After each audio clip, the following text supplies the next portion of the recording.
always want people to fight. So the fight's over now. If Melissa and Teresa aren't fighting, you're going to fight with. I just don't find anybody that entertaining like it was entertaining. But I don't know if it's entertaining anymore. It wouldn't be to me. That's why I haven't watched it. I get a kick out of it. We'll put it on once in a while. When it's on at someone's house, I'll watch it. But I get what's going on because I listen to you and I listen to what everybody says. Just keep listening to Behind the Velvet Rope. I listen to it. I tell people you don't have to watch. Just listen to this and I will watch it for you. You're fun. See, you watch it for me and I don't have to watch it. Then I know what's going on. Just listen to my recaps. Right? And I think it's so funny, Marge. You and Marge, yeah. I really have nothing against Marge. I really don't. I mean, like if she walked in here now, we would say hello. We would probably hug. Yeah. I would invite her to sit down. We really don't. I mean, I don't have anything against Melissa and Joe. I know. You're just reporting it, right? You're just reporting what's going on. Yeah.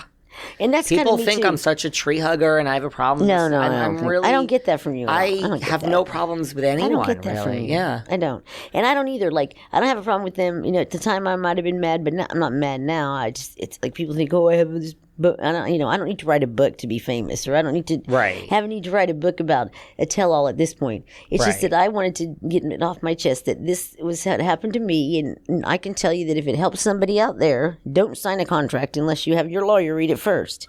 Yes. What about, like this whole thing? Like, are you aware of the whole thing, like with Bethany Frankel and what she's doing? Yep, I sure do. Right? Yeah, I'm into that, yeah. I mean, she's right. I think she's right. Right? I think they should get paid for residual being on that show. Bravo, I'm going to put it to you this way. I have the beef with Bravo and NBC. I do not like the way they treat their employees, and I think it's unfair. Yeah. I do. And I think the way they treat the friends of that place, how can you hold me to some contract like that? Really? I'm a friend. I was doing you a favor, man. Right, like you weren't paid? No, never. So even that to me is like... It's questionable. To sign a contract, and I mean, there has to be consideration. You have to get something out of it. You can't just sign a unilateral. Get anything out of it. I know. It's very... So that's the thing. It's like everything you're saying to me goes to like Bethany's reality reckoning. I know. That's what I keep thinking. It's all I can think about. And everything she said, there's like a bit... My case fits in there. It just kind of slides in there. Yeah. It does. It certainly does. Maybe you should call Bethany Frankel. Yeah, I think I might. Or maybe you should DM her. Here you are. You had a lawyer that represented you. Maybe Bethany's been your answer. I don't mean to make light of your situation. No, I know. Because yes, an arbitration and a lawsuit and to get it thrown, it's a long process. It is a long process. People don't realize, and it's a way. That's why I tell people like. Unless, I mean, first of all, a good lawyer won't even take anything contingent unless they see money. But, like, I tell people, like, unless you're going to win, suing is not what you think it is. Totally not. Totally years, not. And that's why my husband knows that. He said that. He goes, it's not. He goes, he was so pissed about that. Years. He was mad about that. And I how many people that I want to sue every other week, and you're just like, even when I kind of have a case, you're like... I'm going to get $1 and I'm going to spend $1.50. Totally. Like, this isn't worth it. It's not worth it. You got to walk away. People have to understand that it's not worth it. It's just not worth it to sue people. It's just not. Unless you really feel... I felt like I had a good case. I really did until, I really thought so. The whole I think so. And the COVID and everything else, it's like a, It's, yes, there's a lot. And it's years. It's years. Don't you think, because I agree with you, you just said, like, if Melissa and Teresa are not speaking to each other, I assume we can watch that for one season, but we're probably not going to want to watch it for two seasons. I don't think so. So, I mean, I would assume, I think they're going to make up.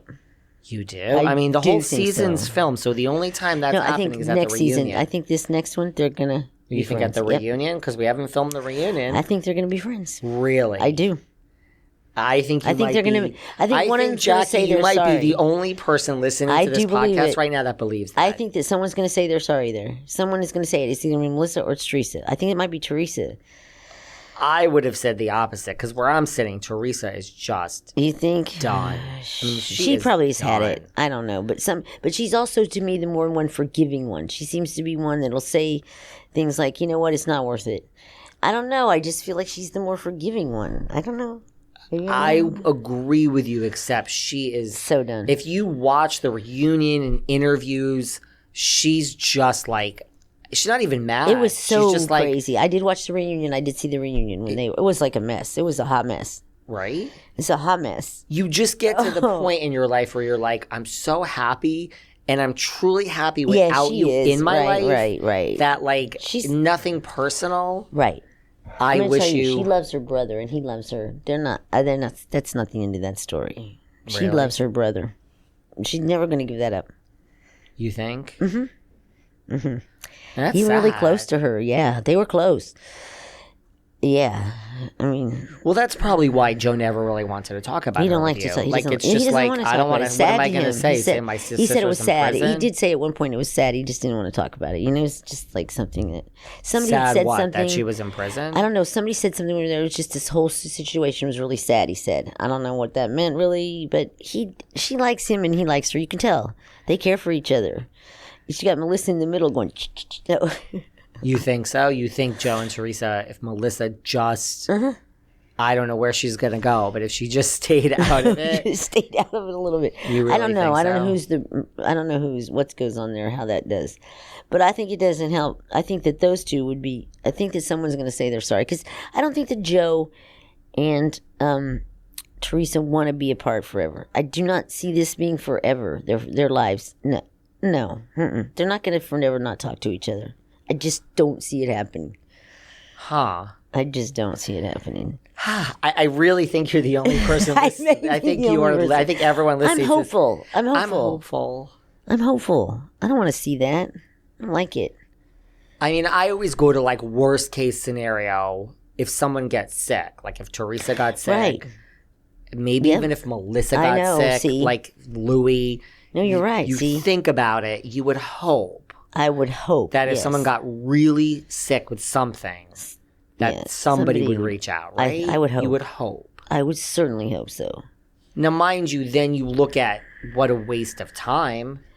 It's always a waste of time when you fight with people and you war with people. It's a wasted time. It's a waste of time. I don't believe in jealousy. I think it's a wasted emotion, and I think that's a wasted time. They ruin their lives over fighting. And it takes a toll on your life, too. When you're such negative, bad behavior like that all the time. I don't even know how they function in life. I just would be like, ugh. So many fans saying it and just like boom, boom. You're always hit with negativity, bad negativity. Yeah. It's a really, listen, Housewives is not all it's cracked not for up sissies. to be. It's not for sissies. I think it's good if you're like a Teresa and Melissa because now it's real money. In the first 1 to 4 years, I don't know what you're doing. I don't even know why they do it. No, it's not money at all. I know. Do you think that Melissa is jealous of Teresa or vice versa? I don't think Teresa is jealous of Melissa. I don't. And I don't really think Melissa is of Teresa. You don't? Nope, I don't. I just don't really think she is. I don't know. Maybe she is. Melissa beats to her own drum, and Melissa likes who she is. She's very confident in who she is, and